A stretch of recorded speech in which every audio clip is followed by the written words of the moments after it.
Graça e a paz, em nosso curso básico de vida cristã, nós estamos no livro 12, A Doutrina da Salvação, capítulo 2, 4 aspectos da provisão de Cristo quanto à salvação. Mas no tópico 3, reconciliação, o problema da alienação do pecador, foi tratado o seguinte assunto: o que representa a fala está consumado de Cristo na cruz do Calvário? E hoje, tópico 4, redenção, o problema da escravidão do pecador. Mas observe, nos estudos anteriores, a obra de salvação feita por Cristo solucionou o dilema do homem na área da substituição, da ressurreição e reconciliação. A redenção envolve todas essas áreas e um quarto aspecto. Este é o problema do homem como escravo do pecado e dos poderes das trevas. A redenção é a resposta de Deus à escravidão do pecado do homem. A base da redenção tem sua origem no conceito de resgate, ou de reaver mediante o pagamento de um preço de resgate. No Antigo Testamento, se um homem ficasse muito endividado, correria o risco de perder a sua herança, as suas terras, e de ser vendido como escravo. A única esperança seria algum parente pagar o preço da redenção, restaurando-lhe, assim, sua liberdade e sua herança. Levítico capítulo 25, versículo 51. Um exemplo no Antigo Testamento do uso da palavra redenção acha-se no caso de um homem que tivesse um boi bravo que atacava as pessoas. Apesar do dono do boi ter consciência do perigo em potencial, não prendia o animal devidamente. Se aquele boi chifrasse alguém e o matasse, o dono poderia ser morto, a não ser que o preço de resgate, ou o dinheiro de sangue, fosse pago como resgate pelo ato. Êxodo, capítulo 21, versículo 30. Podemos ver nesse exemplo um paralelo do problema do homem, amado. Então, todos os homens estão endividados, tendo perdido sua herança espiritual e tendo se tornado escravos do pecado. Para nos salvar, Cristo tornou-se nosso parente, disposto a pagar o preço da nossa dívida. Nos redimiu pagando nossa dívida com seu sangue e adquirindo nossa vida e nossa liberdade.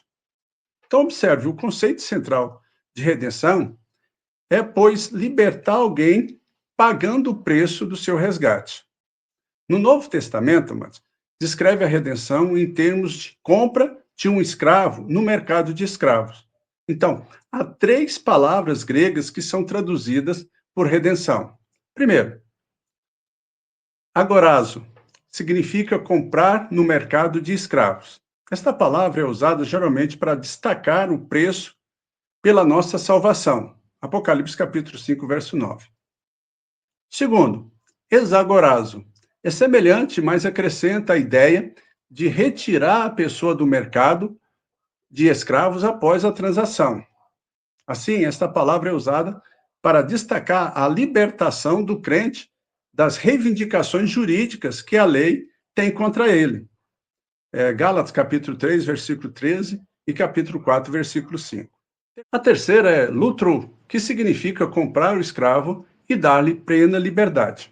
Então, essa palavra é usada para descrever a redenção com a liberdade da escravidão do pecado. Tito, no capítulo 2, verso 14, e 1 Pedro, capítulo 1, verso 18. As explicações supra enfatizam, amados, o fato de que a redenção sempre envolve a libertação de algum tipo de escravidão. A primeira escravidão que subjuga o homem pecaminoso é a escravidão do poder da culpa. O crente deve regozijar-se no fato de que Deus não somente livrou da penalidade do seu crime, mas também pagou o preço da sua penalidade. Assim, visto que foi pago o preço dos seus pecados, o crente não precisa sentir-se culpado nem se condenar. Amém? Então, isso é semelhante ao propósito da substituição, da reconciliação. Cada aspecto, no entanto, dá uma perspectiva diferente da morte de Cristo. Então, vamos ver. A substituição vê o sacrifício do ponto de vista da lei. A reconciliação, do ponto de vista de Deus. E a redenção vê a cruz do ponto de vista do homem que agora está livre da lei e da culpa pessoal, né? Gálatas capítulo 3, verso 13. Assim, todo crente vive no meio de um campo de batalha espiritual. Tanto os poderes da luz quanto os poderes das trevas querem a sua lealdade. Sem o poder redentor da morte de Cristo, não haveria esperança alguma para a humanidade. Estaríamos totalmente escravizados pelo poder das trevas. Porém, mediante a provisão de Cristo, todo homem pode ser libertado do poder das trevas. Colossenses, no capítulo 1, versículo 13 e 14, diz: o qual nos tirou da potestade das trevas e nos transportou para o reino do Filho do seu amor, em quem temos a redenção pelo seu sangue. Em Cristo já não estamos mais escravizados ao poder de Satanás. Este fato, porém, não anula a necessidade de constante cautela e perseverança para resistir aos ataques do maligno. A melhor defesa contra Satanás é o uso constante da armadura espiritual, lá de Efésios, no capítulo 6, versículo 11 a 17, amados. Assim, a redenção operada por Cristo não somente nos redime da culpa do pecado, como também do poder do pecado. Tito, no capítulo 2, verso 4, diz: o qual a si mesmo se deu por nós, a fim de remir-nos de toda a iniquidade e purificar para si mesmo um povo exclusivamente seu, zeloso de boas obras. Amém? E para nós terminarmos nossa aula de hoje, a morte de Cristo dotou o homem do poder de servir a Deus fielmente. Mas observe, é possível haver crentes fracos, mas é impossível haver crentes sem poder, quando se habilita a usar todo o poder do céu que está à sua disposição na luta contra o pecado.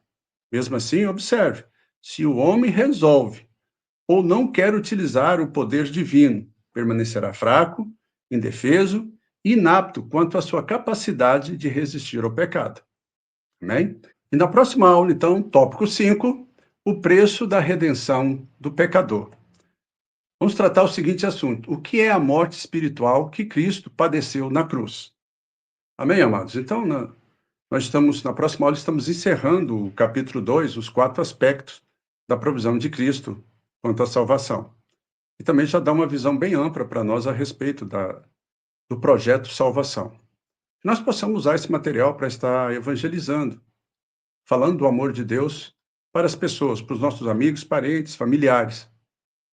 Amém? Se você gostou, deixe o seu like. Se você tiver alguma dúvida, vá nos comentários, deixa lá o seu comentário e faça a sua pergunta, que nós estaremos te respondendo. O nosso objetivo é falar do amor de Cristo, pregar o evangelho a toda criatura. Que Deus possa te abençoar e até a próxima aula.